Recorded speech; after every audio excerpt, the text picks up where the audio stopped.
चलो बच्चों, अब अपन पढ़ेंगे magnetic effect of electric current. समझो,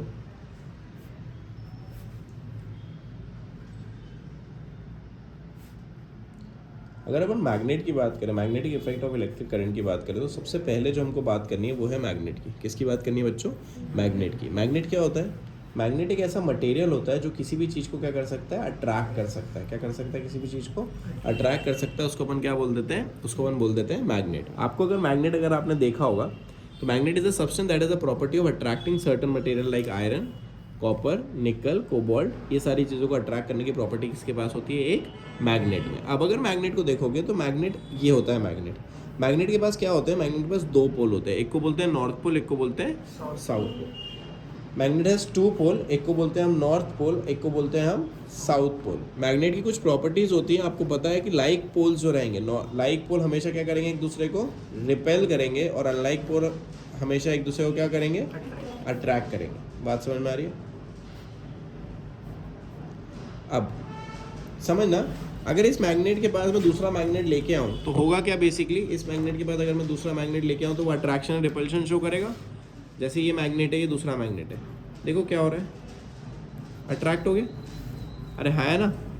अच्छा, रिपेल कराऊँ, अगर इसको मैं ऐसा घुमा दूँ तो ये क्या होगा? ये रिपेल हो रहा है, ये अट्रैक्ट हो गया। समझ में आ रही है बात? तो अब होगा क्या? इस मैग्नेट के अराउंड क्या बनती है? एक अराउंड मैग्नेटिक फील्ड। अगर यहाँ कुछ रख रहा हूँ तो कुछ भी नहीं हो रहा है, थोड़ा पास में ला रहा हूँ तो कुछ होगा। तो बेसिकली इस मैग्नेट के अराउंड क्या बनेगी? इस मैग्नेट के अराउंड, ये जो एक मैग्नेट है हमारा, इस मैग्नेट के अराउंड एक फील्ड बनेगी जिसको हम क्या बोल देंगे? इसको हम बोल देंगे मैग्नेटिक फील्ड। इस मैग्नेट के अराउंड एक फील्ड बनेगी जिसको हम क्या बोलेंगे?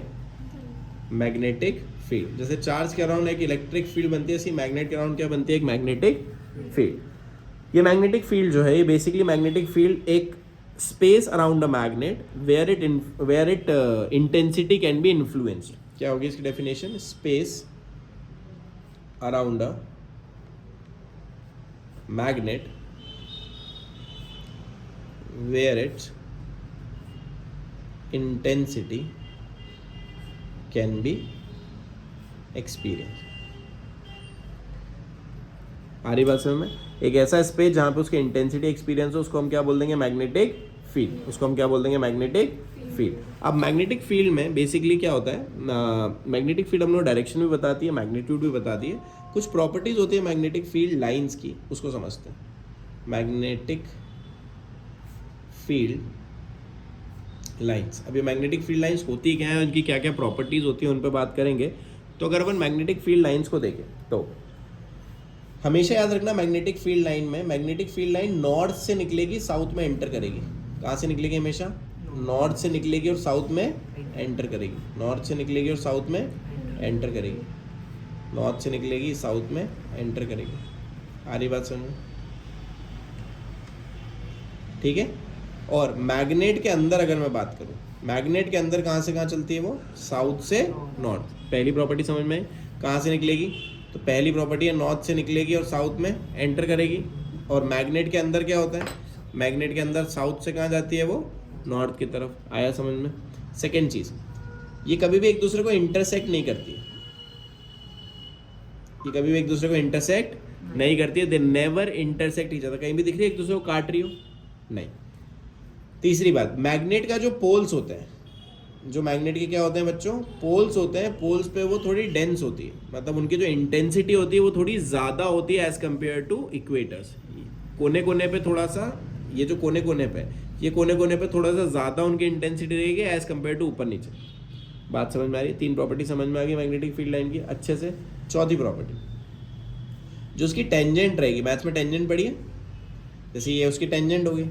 This tangent will give what? This tangent will give the direction of magnetic field. चौथी प्रॉपर्टी क्या होगी? कि जो टेंजेंट रहेगी वो क्या शो करेगी बेटा? Direction of magnetic field. बात समझ में आ रही है? पांचवी प्रॉपर्टी, हमेशा एक क्लोज लूप बनाती है। हमेशा क्या करती है बच्चों? एक क्लोज लूप बनाती है। अरे बात समझ में आ रही है? हमेशा क्या करेगी बेटा? एक क्लोज और कंटिन्यूस लूप बनाएगी। कहीं पे भी ब्रेक करी हुई दिख रही है क्या वो?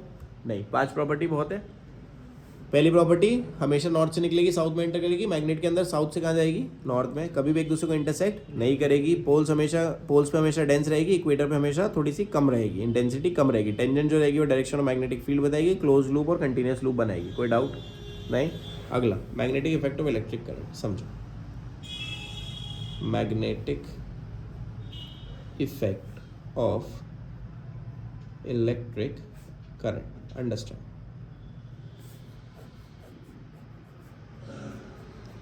अगर हम magnetic effect of electric current की बात करें तो हुआ क्या, एक साइंटिस्ट थे, उन्होंने क्या देखा कि एक वायर में करंट फ्लो हो रहा था। एक वायर में क्या फ्लो हो रहा था, करंट फ्लो हो रहा था। यहाँ पे कंपास को रखा, कंपास समझते हो ना, जिसमें एक नॉर्थ पोल एक साउथ पोल ऐसा बना रहता है, एरो रहता है, उसको जैसे घुमाओ वापस से नॉर्थ में आ जाता है। तो जब उनने एक magnetic effect of electric current की बात करी, जब उनने कंपास रखा तो उनने एक चीज़ नोटिस करी। क्या नोटिस करी कि जब भी इस वायर से करंट फ्लो होगा आई, जब भी इस वायर से करंट फ्लो होगा आई, उसमें होता क्या है बेसिकली, जब इस वायर से आई करंट फ्लो हो रहा है, इस कंपास में डिफ्लेक्शन आ गया। और कंपास में डिफ्लेक्शन कब आ सकता है, एक ही कंडीशन है, जब क्या बदलेगी, मैग्नेटिक फील्ड। अरे हाँ या ना बच्चों, बेसिकली कंपास में डिफ्लेक्शन कब आता है, अब तुमने कंपास अगर देखा होगा तो अगर इधर उधर घुमाओगे तो वो मुड़ जाता है। देखा है फ़ोन के अंदर भी कंपास होते हैं, वो कब मुड़ते हैं, उनने देखा कि भैया फ़ोन के अंदर जो कंपास होता है, जो हमारे पास कंपास होता है, वो कंपास कब मुड़ेगा, उसकी एक ही कंडीशन है, कब, अब जैसे ये कंपास है, अब ये कंपास अभी क्या दिखा रहा है, वेस्ट दिखा रहा है, इधर घुमा दिया तो ये देखो नॉर्थ साउथ दिखा दिया, इधर घुमा दिया तो ये नॉर्थ पे आ गया। अरे बात समझ में आ रही है। अब इसकी कंडीशन समझना, ये कंडीशन क्या है इसकी कंडीशन ये है कि ये कब मुड़ रहा है, जब मैग्नेटिक फील्ड बदल रही है। एक्सपेरिमेंट में ये देखा गया कि भैया जब भी हम किसी वायर में करंट फ्लो करेंगे तो उसके कारण कंपास में क्या आ जाएगा बच्चों, डिफ्लेक्शन आ जाएगा। क्या आ जाएगा कंपास में, डिफ्लेक्शन। इसका मतलब ये है कि जब भी कोई वायर में करंट फ्लो होगी तो क्या होगा भैया, मैग्नेटिक फील्ड भी चेंज होगी। बात समझ में आ रही। अच्छा, इसकी डायरेक्शन कैसे निकालोगे, तो डायरेक्शन के लिए हमको दिया राइट हैंड थंब रूल। क्या दिया बच्चों, डायरेक्शन के हमको मिला राइट हैंड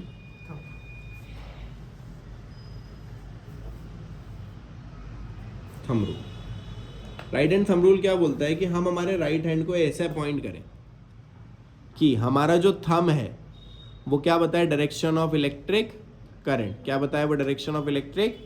और जो कर्लिंग ऑफ फिंगर है, जो कर्लिंग ऑफ फिंगर है वो क्या बताएगा, जो कर्लिंग ऑफ फिंगर है वो बताएगा हमारे को मैग्नेटिक फील्ड की डायरेक्शन। क्या बताएगा हमको curling of finger, magnetic field की डायरेक्शन। समझ में आ रहा है बात।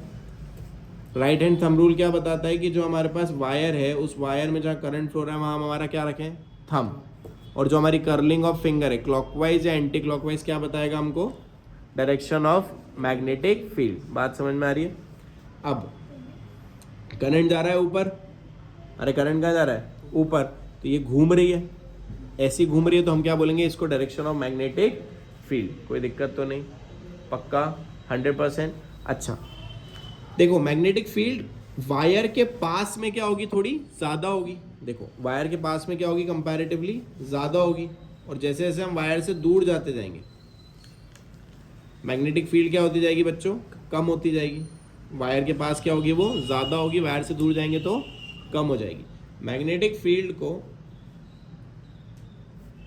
शो करने के लिए हम इस्तेमाल करते हैं बी का। काय का इस्तेमाल करते हैं हम, बी का।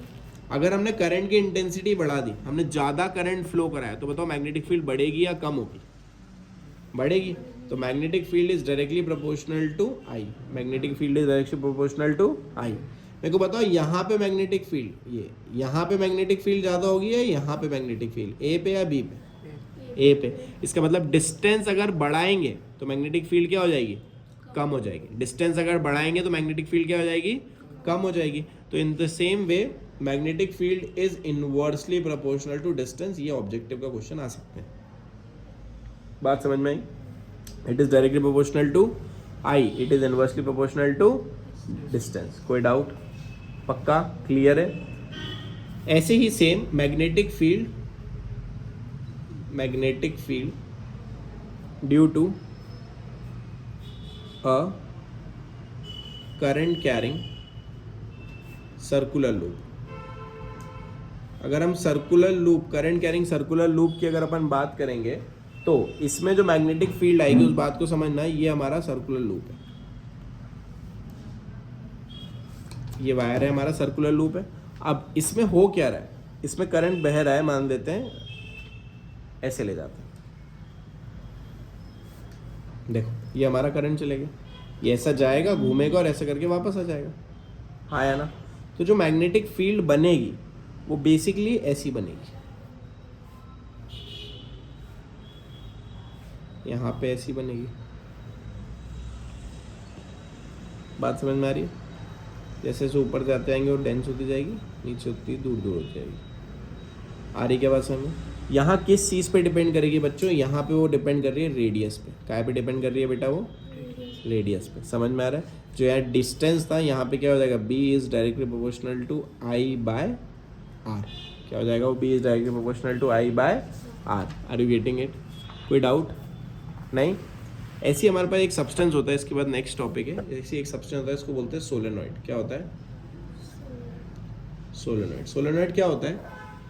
मान लो ये अपने पास एक आयरन की नेल है। क्या है ये? आयरन की नेल, खिल्ली है ना। इस खिल्ली पे मैंने ऐसा वायर लपेट दिया, इस खिल्ली पे मैंने क्या करा, वायर लपेट दिया। इस वायर को मैंने एक बैटरी से जोड़ दिया, है ना। एक खिल्ली ली, ये ऐसी एक खिल्ली ले ली,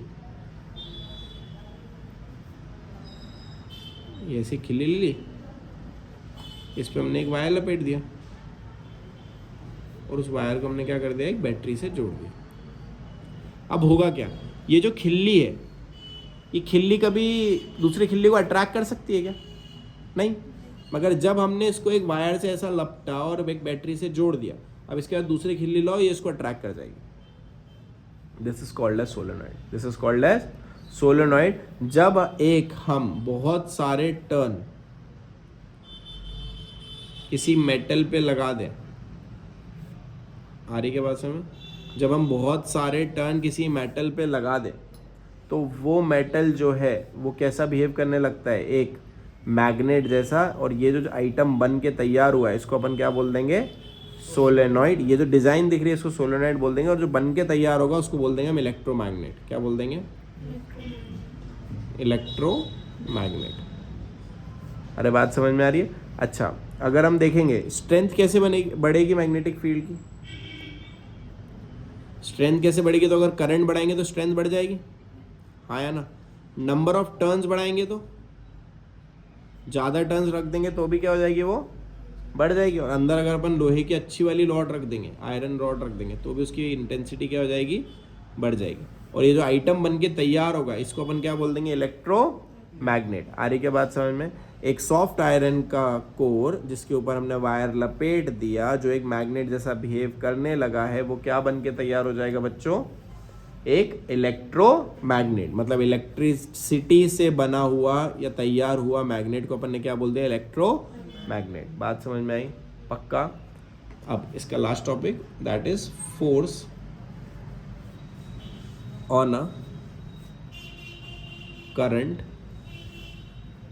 कैरिंग कंडक्टर। क्या है बच्चों? Force on a current carrying conductor. Force कितना लगेगा, बात समझ में आ रही है? क्या बोल रहा है वो, फोर्स कितना लगेगा। तो अगर अपन बात करेंगे फोर्स की तो इस बात को समझना, देखो फोर्स के लिए हम फ्लेमिंग का लेफ्ट हैंड रूल का इस्तेमाल करेंगे। किसका इस्तेमाल करेंगे? फ्लेमिंग का लेफ्ट हैंड रूल। समझना है क्या होता है? ये हो गया लेफ्ट हैंड। लेफ्ट हैंड ये बोलता है कि हम हमारी अगर फोर फिंगर, मिडिल फिंगर और थंब को म्यूचुअली परपेंडिकुलर रखें। दिख रहा है म्यूचुअली परपेंडिकुलर? अरे आ रही की बात समझ में? ये दोनों परपेंडिकुलर हो गई, ये दोनों भी परपेंडिकुलर हो गई, और ये भी परपेंडिकुलर हो गई। तो अगर हम हमारी फोर फिंगर, मिडिल फिंगर और थंब को म्यूचुअली परपेंडिकुलर रखें तो ये जो है CID सुनी थी अपने, CID? अरे हिंदुस्तान में क्या होती है, CID। बताओ US में क्या होती है, FBI। सुना है FBI का नाम? FBI। आ रही बात समझ में? FBI क्या होता है बेसिकली? तो F मतलब थंब, यहाँ F लिख दो, इधर लिख दो B, इधर लिख दो I। तो ये हो गया F, ये हो गया B और ये हो गया I। तो ये जो डायरेक्शन आई FBI की, इसमें से कोई भी 2 डायरेक्शन आपको बताएंगे और तीसरा डायरेक्शन आपसे पूछ लेंगे। तो इससे हम क्या निकाल सकते हैं, फ्लेमिंग के लेफ्ट हैंड रूल से हम direction of force in a magnetic field, current carrying magnetic field. बात समझ में आ रही है? हमेशा ये एक दूसरे के कैसे रहेंगे बेटा, परपेंडिकुलर रहेंगे। हमेशा कैसे रहेंगे, परपेंडिकुलर रहेंगे। और इसका जो डायरेक्शन है निकालने का वो मैंने तरीका बता दिया आपको फ्लेमिंग के लेफ्ट हैंड रूल से। कोई डाउट? अरे आरी के बाद समय उसको इससे निकाल लेंगे। Any doubt? ठीक है। अब इसमें जो थ्योरी वाला टॉपिक आता है लास्ट, जिसको हम बोलते हैं डोमेस्टिक इलेक्ट्रिक सर्किट। समझो, अगर हम डोमेस्टिक इलेक्ट्रिक सर्किट की बात करें, डोमेस्टिक इलेक्ट्रिक सर्किट, अगर हम डोमेस्टिक इलेक्ट्रिक सर्किट की बात करें, मतलब हमारे घर में जो सर्किट इस्तेमाल हो रहा है उसको हम क्या बोलते हैं, डोमेस्टिक इलेक्ट्रिक सर्किट। आपको पता है हमारे घर में 2 तरीके के करंट मिल पाते हैं, एक को बोलते हैं हम एसी और एक को बोलते हैं हम क्या, डीसी। बात समझ में? इसमें डिफरेंस बहुत बार पूछा जाता है तो आपको याद होना चाहिए। एक होता है अल्टरनेटिंग करंट, एक होता है डायरेक्ट करंट। हमारे घर में जो ट्यूबलाइट जल रही है, अभी आप जो बैठे हो, जो आपके ऊपर सर के ऊपर पंखा लगा हुआ है ना, घर में जो लाइट लगी हुई है, ये सब काय से चल रही है, एसी से कि डीसी से? तो ये सारे के सारे चल रहे हैं अल्टरनेटिंग करंट से। काय से चल रहे हैं ये? अल्टरनेटिंग करंट से। और जो हम टीवी में रिमोट लगा हुआ है, हाँ या ना, टॉर्च में जो बैटरी लगी हुई है, वो सब काय से चल रहे हैं बच्चों? हमारा फ़ोन जो है वो सब काय से चल रहा है?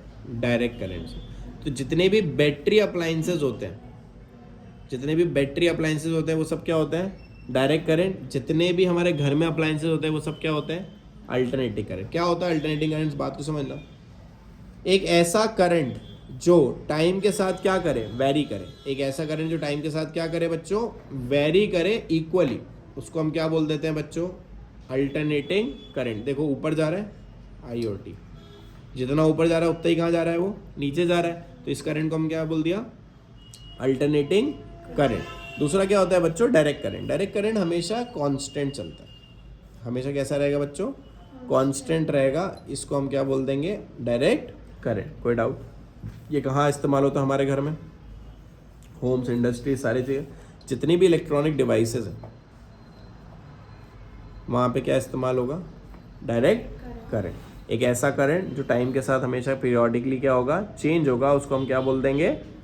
Alternating current. जो टाइम के साथ चेंज नहीं होगा, एक ही डायरेक्शन में चलता रहेगा, उसको क्या बोल देंगे? Direct current. आ रही बात समझ में? इसको अपन क्या कर सकते हैं बेटा? इसको अपन हाई वोल्टेज से लो वोल्टेज पे शिफ्ट कर सकते हैं। हमारे यहाँ डीपी लगी हुई देखी है आपने? अरे घर के आसपास डीपी लगी हुई देखी है? वो क्या करता है बेटा? आपके वोल्टेज को फ्लक्चुएशन करता है। बात समझ में आ रही है? मगर डायरेक्ट करंट में ऐसा कोई भी हम वोल्टेज का चेंज नहीं कर सकते। आ रही बात समझ में? एसी जो है वो ज़्यादा फायदेमंद होता है। व्हाट इज एडवांटेजेस, ये पूछा जाता है आपसे कि what are advantages of AC over DC. क्या एडवांटेजेस है एसी और डीसी के? तो एसी जो है वो ज़्यादा इफेक्टिव है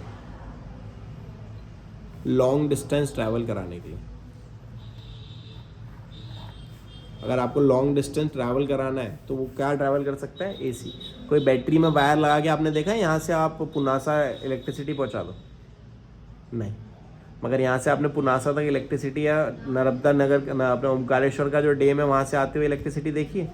क्यों, कैसे आ रही है? वो एसी की मदद से। एसी जो है वो लॉन्ग डिस्टेंस ट्रांसमिशन में बहुत कारगर है और इसमें मिनिमल एनर्जी लॉस होती है। इसमें क्या होता है बेटा? मिनिमम एनर्जी लॉस होती है। आ रही क्या बात समझ में? इसके अलावा भी हम देखेंगे तो एसी जो है वो हाई वोल्टेज को इजीली सप्लाई कर देता है घर तक।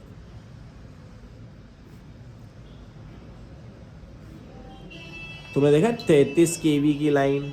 क्या बहुत, अगर आपने कोई वो देखा होगा, ट्रांसमिशन स्टेशन देखा होगा, तो वहाँ पे लिखा होगा 786 किलोवाट की एनर्जी बन रही है। तो बड़े बड़े जो है उसको क्या करता है? हाई वोल्टेज को इजीली वो सप्लाई कर सकता है, इसलिए इसको अपन यूज़ करते हैं। आ रही बात समझ में? अगला, अगर अपन घर की बात करें तो घर में अपन ने वायर देखे? कभी कोई प्लग खुला होगा तो वायर देखें? तो what are the main supply? अगर अपन मेन सप्लाई की बात करें इलेक्ट्रिक पावर की, तो एक हरा कलर का वायर देखा आपने? ग्रीन कलर का देखा कि नहीं देखा? देखा कि नहीं देखा? ग्रीन कलर का जो होता है बेटा वो होता है काय का, अर्थ का वायर होता है। उससे क्या हो जाती है बेटा, अर्थिंग हो जाती है। अर्थ वायर भी बोलते हैं कि अगर जो एक्स्ट्रा करंट आएगा वो सीधे कहाँ पहुँचा देता है, वो ज़मीन के अंदर। आ रही बात समझ में?